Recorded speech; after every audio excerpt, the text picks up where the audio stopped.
First ever factory outlet Mukunda jewellers ఇప్పుడు చందానగర్ లో April 19th గొప్ప ప్రారంభం.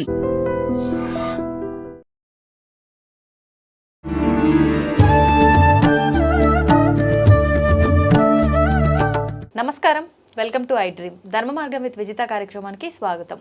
అయితే విశ్వ నియమాలను విశ్వవ్యాప్తం చేయడమే ఆవిడ ఆశయంగా పెట్టుకున్నారు వారే లక్కరాజు నిర్మలమ్మ గారు. ఇప్పుడు వారితో మాట్లాడి మనం మరిన్ని విషయాలు తెలుసుకునే ప్రయత్నం చేద్దాం.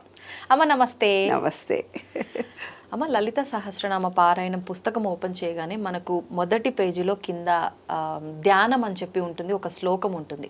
అసలు ఏంటి ఇది, ఎందుకు చెయ్యాలి, ముందరే ఇచ్చారు అంటే ఖచ్చితంగా ఇది చదివే నెక్స్ట్ పేజీలోకి వెళ్ళాలని చెప్పి అర్థం, అంటే దీన్ని స్కిప్ చేయొద్దు అని చెప్పి.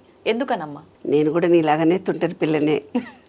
మాకు గురువుగారు, చింతలపూడి ఆశ్రమం గురువుగారు నాకు మంత్రోపదేశం చేసినప్పుడు ఒక శ్లోకం చెప్పారు. శ్లోకాలన్నీ నేను ఎందుకు చదవాలి, డైరెక్ట్గా జపం చేస్తా కదా అని చేసుకునేదాన్ని. ఈ విశ్వ నియమాలను చేస్తున్నప్పుడు నాకు కూడా అర్థమైంది తప్పనిసరిగా ఏంటంటే మనకి ఇక్కడ ఒక చిప్ ఉంటుంది, positive energy, consciousness, sub consciousness, super consciousness అని 3 ఉంటాయి మనలో. మనలో ఉండే కాన్షియస్నెస్ అంటే మనం అందరం తెలిసింది పని చేస్తున్నాం. సబ్ కాన్షియస్ మైండ్ అంటే ఈత కొట్టడము, మళ్ళీ అంటే డ్రైవింగ్ చేయడము, ఇలాంటివన్నీ సబ్ కాన్షియస్ మైండ్ అంటే దానికి ఫీలింగ్ మాత్రమే తెలుసు. ఈ కాన్షియస్ మైండ్ నుంచి సబ్ కాన్షియస్ మైండ్ నిశ్శబ్దంగా ఉంటే, అంటే ఈ పంచేంద్రియాలతో యాక్టివేట్ అయ్యేది కాన్షియస్ మైండ్, మనం పనిచేసేదంతా కాన్షియస్ మైండ్.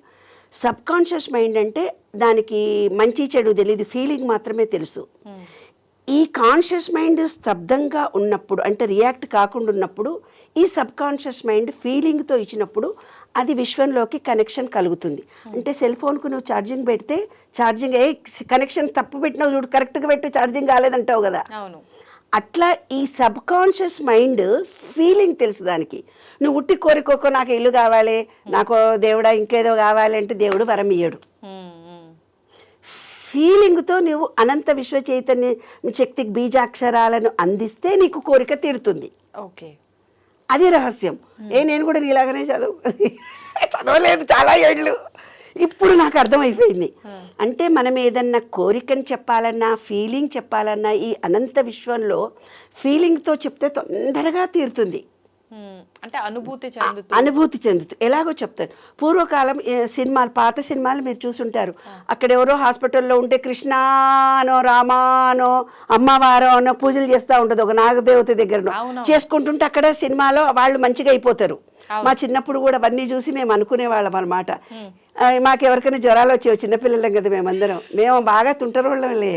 మేము 6 మా పెద్దమ్మ పిల్లలు 6, 20 మంది పిల్లలం ఇంట్లో. ఏముందమ్మా దేవుడి దగ్గరికి వెళ్ళి పూజ చేసుకోపో, పూజ చేసి ఒక పాట పాడిపో, వాడికి జ్వరం తగ్గిపోతుంది. వాడికి అమ్మవారు పోసే జ్వరం వచ్చే ఉంటుంటది, వాడు ఏదో ఫ్రాక్చర్ అయ్యో ఉంటాడు. దేవుడికి వెళ్ళి పూజ చేసుకొని వచ్చేసి బుట్టు తీసుకొని తెచ్చి పెట్టడం. ఎందుకంటే సినిమాలే కదా మన జీవితాన్ని ప్రభావితం చేసేవి. That is right. అంటే ఏదైనా ఒకటి ఫీలింగ్తో ఇస్తే, ఇప్పుడు మా అమ్మమ్మ సుమతి శతకంలో పద్యాలను, వేమన పద్యాలను ఊరికే ముసలిదాన్ని నిద్రపోకుండా ఏమిటిదే ఊరికే పద్యాలు పాడుతున్నామని. అప్పుడు నేను ఆలోచించుకునేదాన్ని, చిన్న వయసు పిల్లని కదా, అమ్మమ్మతో పెరిగాను కదా, అరే రోజు 1000 మంది 1,00,00,000 మంది పుస్తకాలు రాస్తున్నారు, కానీ వేమన పద్యాలకి, సుమతి శతకాలకి ఎందుకంత గొప్ప వాల్యూ ఉంది. ఇవాళ ఎంతోమంది టీవీలో కౌన్సిలింగ్ చేస్తున్నారు, ఎంతమంది ఆధ్యాత్మికవేత్తలు ఉపన్యాసం ఇస్తున్నారు, 1,00,00,000 మంది ఎంతో ఇంటెలిజెన్స్ సైంటిఫిక్గా సైకాలజీ కౌన్సిలర్స్ 1000 మంది 1,00,000 మంది సమాజానికి సేవ చేస్తూ హితం కోరి ఎంతో చెప్తున్నారు. అదే నేను విశ్వ నియమాలను 2 నెలల నుంచి చెప్తేనే 1,00,00,000 మంది అభిమానులు అయ్యారు నాన్న.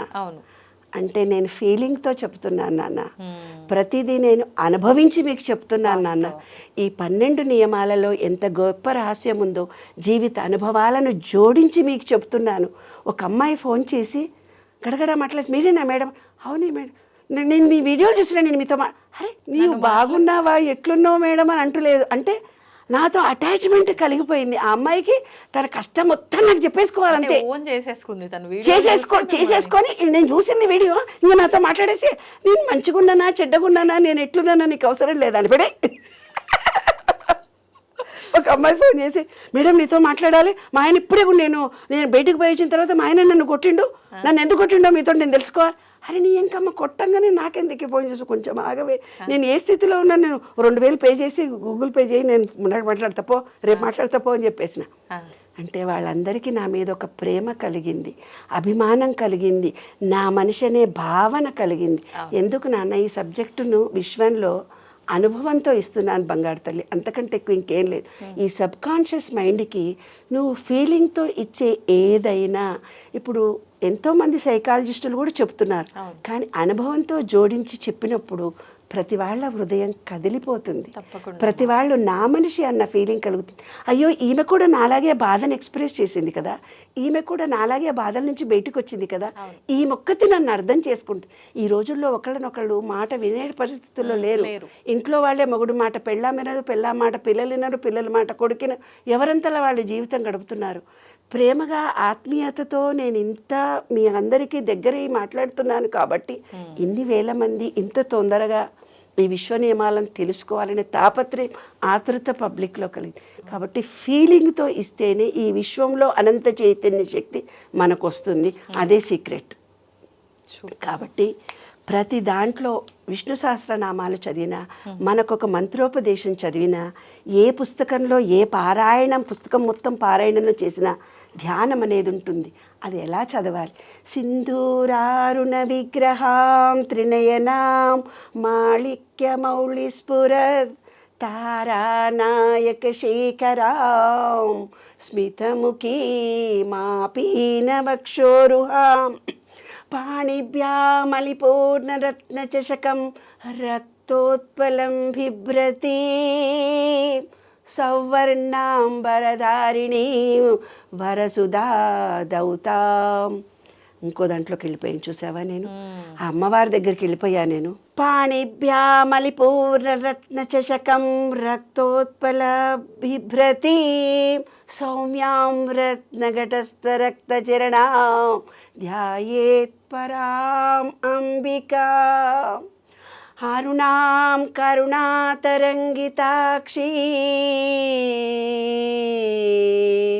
ధృతపాశాంకుశ పుష్పబాణచాపాం అణిమాదివిరావృతాం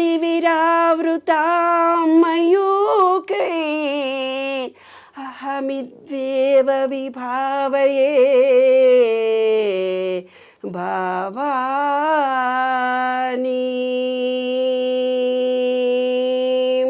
అలా మొత్తము తదాత్మకంతో ఆ అమ్మవారిని జపించినప్పుడు నాన్న, అమ్మవారి అనుగ్రహము విశ్వానుగ్రహం మనకు కలగదా తల్లి? కలుగుతుంది. అందుకే అన్నమయ్య పాటలు పాడిన వాళ్ళంతా అంత గొప్ప వాళ్ళయ్యారు.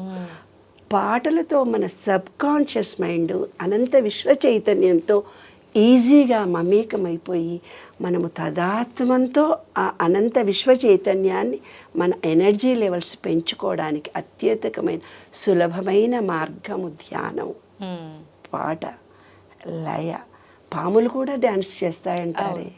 కాబట్టి అలా మైమరపించి ఆ తదాత్మంతో ఆ అమ్మవారి సర్వస్వం అనుకొని, కృష్ణుడైతే కృష్ణుడు, రాముడైతే రాముడు, వెంకటేశ్వరుడైతే వెంకటేశ్వరు, చెట్టు అయితే చెట్టు, పుట్టు అయితే పుట్టు, మీ ఇష్టం. కానీ నమ్మకంతో, ఒక విశ్వాసంతో, ఒక ప్రేమతో కోరుకోండి. తప్పకుండా ఈ విశ్వం రెడీగా ఉంది మీకు అందరి కోరికలు తీర్చడానికి. సబ్ కాన్షియస్ మైండ్తో, ఫీలింగ్తో ఇవ్వండి. శ్లోకానికి అర్థం చెప్పండి అమ్మా. అమ్మా నువ్వెంత అందంగా ఉన్నావు, ఎర్రగా మెరిసిపోతున్నావు, చక్కటి చీర కట్టుకున్నావు, ఆ చీరల్లో నగల్లో సూర్యుడి కిరణాలలాగా మెరిసిపోతున్నావు. ఆ చీరలో ఆ చూపు నన్ను చూస్తున్నట్టుగానే ఉంది. ఆ చూపులో సూర్యకిరణాల కంటే గొప్పగా ఉన్నాయి, మణి మాణిక్యాలు వెదజల్లుతూ ఉన్నట్టుగా ఉన్నాయి. సూర్యకాంతిలో నీ చీర మెరిసిపోతుంది, నువ్వు పొగుడుతున్నారే ఎవరికి దగ్గర పోగని, మేడం మీరు చాలా గొప్పోళ్ళు, మీ ట్యూబ్లో విన్నాను మేడం, యూట్యూబ్లో వినగానే అసలు కరిగిపోయాను మేడం, నన్ను పొగిడితేనే కదా. ఏంటమ్మా అసలు ఆ సమస్య మేడం ఇది ఏందమ్మంటే నా మౌండని కొడుతున్నాడు మేడం, నాకు డబ్బులు కావాలి మేడం, ఆర్థిక సమస్యలు వచ్చినాయి. ఫస్ట్ ఏం చేస్తుంది, నన్ను పొగుడుతోంది. You are very great madam, మీ వీడియోలు చూశాను, మీరు చాలా బాగున్నారు, చాలా బాగా మాట్లాడుతున్నారు. అసలు అట్రాక్షన్ ఏంది, ఈరోజు 24 గంటల్లో మీ యూట్యూబ్ ఛానల్లో నేను చూడకుండా మిమ్మల్ని ఉండలేకపోతున్నాను, మీరే వింటున్నా. తన సమస్య కూడా నాకు చెప్పుకోవడానికి ముందు నన్ను ఏం చేసి ఇంట్రడక్షన్, ఇది మోటివేషనే. మీ గురించి తెలియదు వాళ్ళకి, మీరు పొగడతలకు పడిపోరని. అంతే కదా. మోటివేషనల్ స్పీకర్ అంటే పాఠం చెప్పేటప్పుడు కూడా అంటారు, మోటివేషన్ ముంచేసినాక పాఠం చెప్పండి అని మాకు బీఈడీలో ట్రైనింగ్ ఇస్తారు. అంతే. కాబట్టి ఎంబీఏలో కూడా ఏదైనా వస్తువు కొనాలి అన్నప్పుడు మోటివేషన్ చేసి ఆ వస్తువు గురించి అట్రాక్షన్ చెప్పి అంది. మరి లలితా పారాయణం ఇంత గొప్పదని చెప్పి లలిత చదివించకుండా లలితా పారాయణం చదివినాక ఫలితం చదవమన్నారు ఎందుకే? ఉల్టా మనకు. అదే కదా. కాబట్టి కొన్ని మనకు అన్నీ ఉల్టా చెప్పారు. ఎందుకని? ఎందుకో తెలీదు. మరి ఆ విశ్వ రహస్యాలలో మరి ఆధ్యాత్మికతలో మరి ఏమని ఆలోచించారో ఆ రోజులు పెద్దవాళ్ళు నాకు తెలీదు. కానీ ఫలితం చదివిన తర్వాత అది చదివితే ఇంకా గొప్పగా ఉంటుంది కదా కదా. కాబట్టి ఫలితంలో ఇప్పుడు కూడా 2-3 చదువుతున్నా. పాప ఎన్ని పేజీలు ఇచ్చారే లలితా పారాయణం అంటే మన బాడీలో ఎంత చేంజెస్ వస్తాయి, మన బాడీలో అణువును ఎంత గొప్ప యాక్టివేట్ జరుగుతుంది, అంత గొప్పటి ఫలితాన్ని పొందుతాం. లలితా పారాయణం అంటే చిన్న సన్నది కాదు, చాలా గొప్ప అద్భుతమైన బీజాక్షరాలు ఉన్నాయి అందులో. ప్రతి అక్షరము మనలో ఎనర్జీ లెవెల్స్ని పెంచుతాయి. ప్రతి అక్షరము అమ్మవారిని పాదాలను చేరుకునేటట్టుగా చేసి అనంత విశ్వ చైతన్యంతో మనం మమేకమయ్యేంత గొప్ప పదాలు ఉన్నాయి. కాబట్టి అమ్మ ఇది వర్ణన, అమ్మగారి వర్ణన చేసి తర్వాత లలిత చదువుతాం. ఇంకా వదులుతావా? ఇంకేమన్నా పాయింట్ ఉందా? అంతే అమ్మా, అంతే సరిపోయింది. రావాల్సిన ఇన్ఫర్మేషన్ వచ్చేసిందమ్మా. Thank you.